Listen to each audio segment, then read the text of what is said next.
Hello everyone, my name is Arvind Panda. I am a legal intern in Lexus & Company for the month of June, and today in this video I am going to talk about the right to strike of workers. So let us first understand what actually is strike. So it is the most effective and final resort in the hands of worker to secure economic justice. The meaning of strike has undergone various changes across the world, and most of the nations have given the right to strike to the worker. The right to strike is a statutory right in India granted under Section 22 of Industrial Dispute Act. The section provides that in case of breach of contract in public utility service, the worker can go for strike with a prior notice to be given to the employer within 6 weeks of such strike. Right to strike is very important tool in the hands of worker.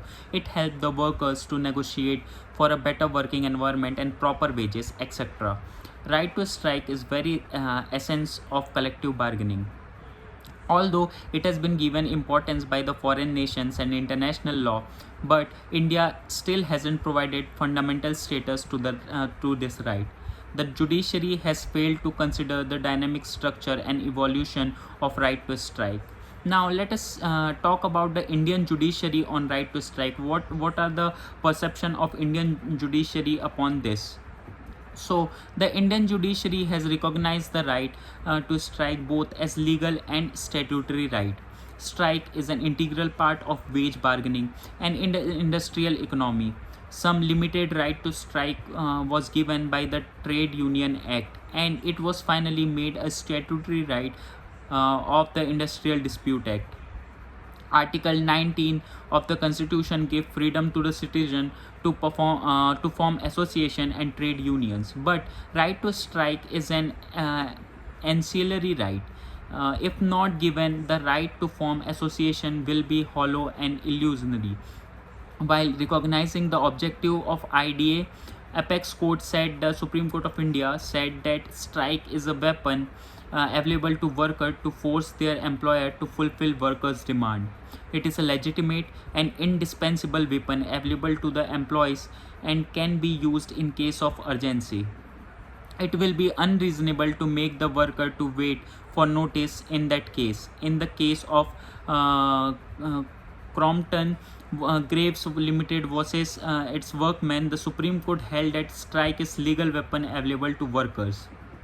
So let us talk about the international law on right to strike. International Labour Organization mandate that a right to organize and collective bargaining shall be given to the employees. Although there are no express provision on the right to strike, but ILO committee of expert has regarded that this right indispensable and an integral part of the right to organize.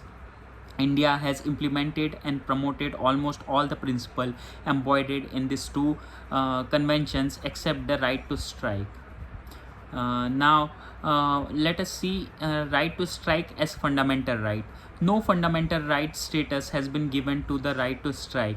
It is still a legal and statutory right. Article 51, Clause C of the Indian Constitution said that the state shall have to respect for international law and treaties. And Article 253 of the Constitution say that such international laws and treaties should be ratified by the Indian Parliament. All the international laws and conventions such as International Labour Organization and Universal Declaration of Human Rights has adopted in its very basic structure the right to strike, although it is the essence of collective bargaining which all the international convention regarding workers talk about, but no heed had been paid to these conventions by India.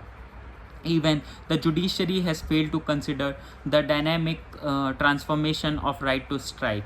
There is a dire need to right to strike to be given as a fundamental right, because the right to form association and trade unions will have no effect in right to strike is not given as a fundamental right. Such right will become hollow and illusory. Right to strike is very important in the modern economic transition. It is the ultimate weapon in the hands of worker to get their demands satisfied from the employer. The right to as for me, right to strike must be considered as one of the fundamental rights under the Indian constitution, but also there must be legality on it, and there must be a proper check that the strike must not convert into a violent protest. So that's all for today's video. Thank you so much.